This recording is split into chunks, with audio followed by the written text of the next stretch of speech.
I'm with Jonathan Feldstein from Genesis 123 Foundation. Now, you've just launched a new initiative for displaced children in Israel. Jonathan, tell us more about this. Thank you, Paul. Initially I launched an emergency appeal because I knew there would be needs. But you know me and anyone who follows, we always strive for the greatest integrity. So I wasn't going to specifically go out in public on June 13th or 14th or 15th and say, give to this or give to that, because I wanted to assess what the real needs in fact were. And a few days later, just a few days later, it was sort of an epiphany that came to me. I'm the parent of six. I have three children-in-law. I have four grandchildren with another one on the way. And I realized that with thousands now, several thousand of Israelis who were displaced and who were literally homeless, many of them losing everything, all their possessions, the most important impact we could make was for at-risk children, for children who were displaced, for children whose parents have been called up into the army again while the other parent is left at home facing off trying to get their children into bomb shelters and not able to go to school, not able to go to the playground, for the thousands of children who are living in hotels now. And I witnessed this firsthand yesterday.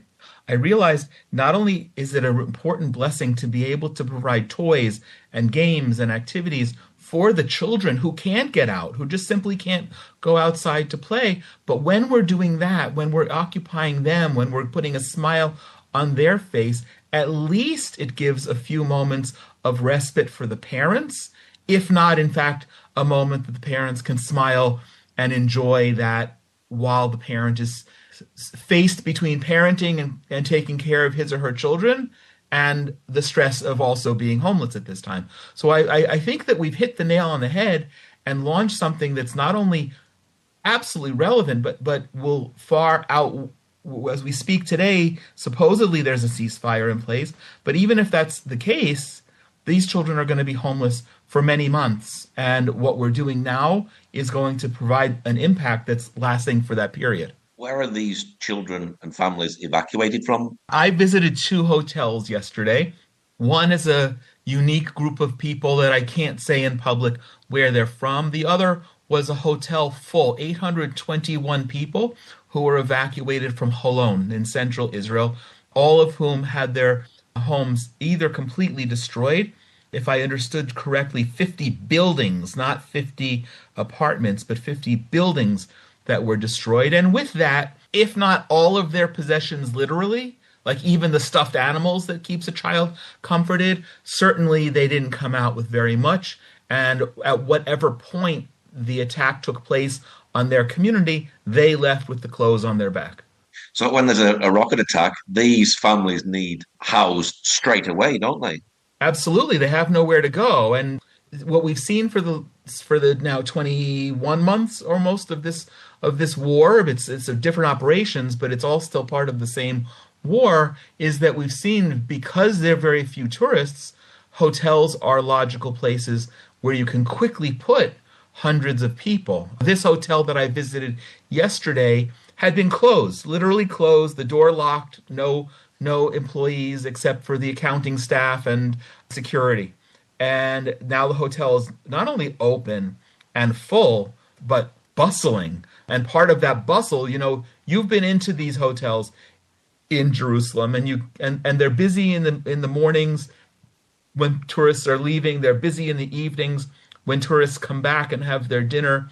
But during the days, they're quiet. Now, these hotels, I was there for, I don't know, 2 or 3 hours yesterday in the afternoon time, and you can watch it. You can see a video on the Genesis 123 Foundation YouTube channel that I did with my friend who arranged things for me there. And you hear the background, which is a constant buzz of people talking and kids running, but they can't go outside except for stepping out on the front steps. There's not a playground in sight, and even if there were a playground in sight, it wouldn't be within the 90 seconds needed to get to a bomb shelter in case of an air raid siren. So these people have been displaced because of rockets. They must be suffering from trauma. There's no question that they're suffering from trauma. And that also goes to why what we are doing with this campaign is so important. Everyone's suffering trauma. And any parent listening to this knows that his or her primary job is to take care and for the well-being of his or her children. And when a child is stressed, that necessarily creates stress for a parent. So what we're doing is both providing a moment and opportunities for happiness for the kids and also a respite for the parents. But the stress and the trauma, as long as they're not in their homes or anything that resembles a permanent home, we have to remember these are people whose homes were destroyed. So when they go back, I should say this, when they get a new permanent residency, it won't be with the same beds and the same kitchen and the same furniture and the same toys. Nothing will be the same. And that's, especially for a child, going to create traumas that go on for their life. So who knows what it's going to do, but this week officially begins the summer vacation in Israel. Unfortunately, the school year is ending as their summer vacation is beginning in bomb shelters, cramped in hotels, without the ability to go outside and even ride a bike or go on slides in a playground. And I knew we were doing something good, but when I brought the car full of toys and games and activities to the hotel yesterday and saw how the adults responded first, how grateful they were, and the Minister of Social Welfare who was there, coincidentally, I knew we had really struck a nerve and are doing the right thing. So now we're making a very massive appeal all around the world for people to donate, even as little as $1, in order to help us provide more of these supplies. Last thing I should say, so I don't forget, I don't know if you have more questions. There was one woman, we were told verbally that there's also a great need for baby formula and diapers.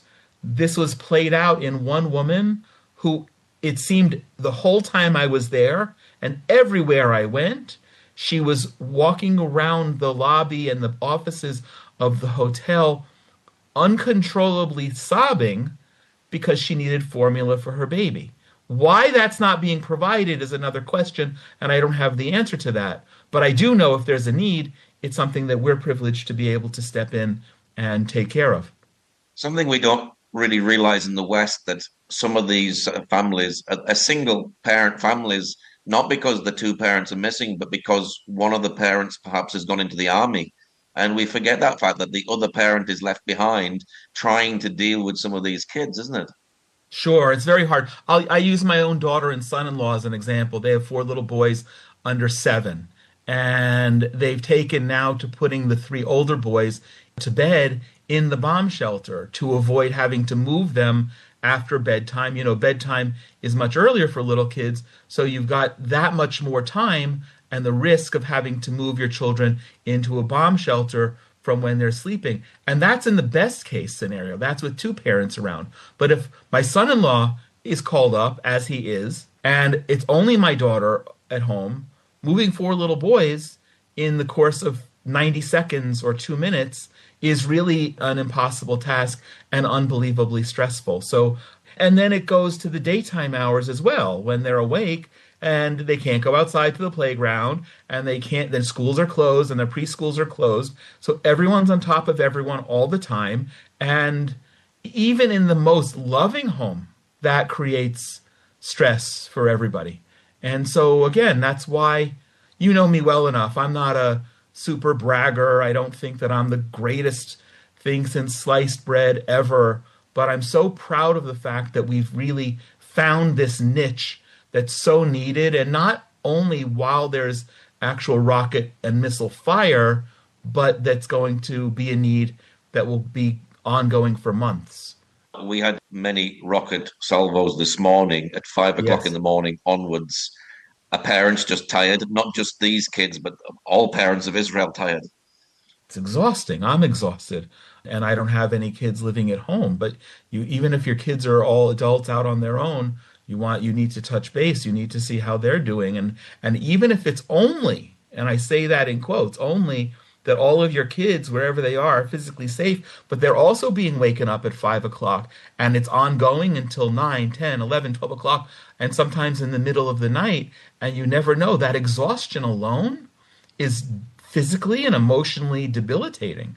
And so yeah, it's very stressful, and I'm exhausted and I feel run down, and I just I just feel like if this is all happening, we have to put all efforts into providing the greatest response that can be made. And I'm proud that the Genesis 123 Foundation is doing it. And I have to say, terribly grateful for all of the donations, literally from $1 on up to a few $1,000s. And that's enabling us to do a lot. Now, churches all around the world will be having their summer camps. All kids will be coming together to have a lot of fun. But Israeli kids, it's a little bit different for the ones particularly that have been displaced. So this is a good opportunity for some of these churches to actually remember Israel Yes. and Israeli kids and get involved, isn't it? Excellent points. There basically can, at this point, there basically can be no summer camps in Israel. I was saying to somebody yesterday in the hotel when I realized they can't even take the children who are living there on an outing. They can't take them to a playground or a pool or a something because it's unsafe to put 50 children on a bus and go anywhere at this time. So yes, as children are being sent off to camp and families are planning and packing and preparing for their summer vacations, I would pray that people would have just a momentary thought and take a fraction of what they're spending on their own child's camp, on their own vacation, on filling up their car with gas once, and donating that instead of buying a pizza for your family, or not only instead of, take that money and donate the money that's equivalent for a pizza that we can provide happiness for some children here in Israel. And as of this morning, as you mentioned, there was another barrage of missiles. There was a 7-story building, I forget where, that took a direct hit and 3 people were killed, at least 3 as of the last report, and many injured. And that means hundreds more people who have been evacuated. When I was in the hotel yesterday with 821 people, I had a profound realization that that's at least 10 to 15% in that one building of all the people who've been evacuated from all of the homes that have been destroyed. And other hotels are filling up rapidly. What was it like for you seeing the kids with a child on their face yesterday after they're receiving a toy or a book or whatever you gave them? Well, I have to be fully transparent. I didn't get to see that. I went into the hotel asking to see it. Asking for them to be distributed so I could see that, but also so I could take pictures and use that as a way to promote what we're doing. And I was told, and it's a correct response, we can't distribute the toys to the kids until we go through and see what's age appropriate. Number one, that was a good response. And number two, we can't just take pictures of children without their parents' permission. And I was so grateful for that response. They promised that they're going to get me pictures, and if we need to blur the faces, we'll blur the faces.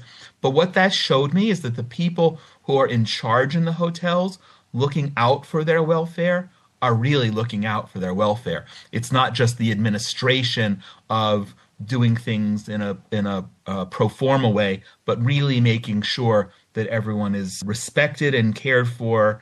And we will get photos as time goes on, and there will be other opportunities where I'm going to go fill up my car again and deliver these things. But I was, despite not getting the picture that I wanted, I think that said much more than the picture itself. What's your website for people who'd like to know more and perhaps give to this initiative that you're doing? Thank you, Paul. So it's genesis123.co, and anyone following from outside of the US, where our nonprofit is based, should please go to genesis123.co and communicate with me through the contact, and I can provide another link that works globally. And I'm also heartened now, Paul, that we are having people donate very little amounts, but from developing nations throughout Africa, in the Philippines, and other parts of Asia, where they don't have a lot of money, but they certainly see that they can and they should step up and be a blessing to Israel and children in Israel, and they are, and that's remarkable. Well, Jonathan, thank you very much for sharing today. Paul, it's always my delight, and I hope we will get to be able to do this in person soon once a little bit of quiet is restored here.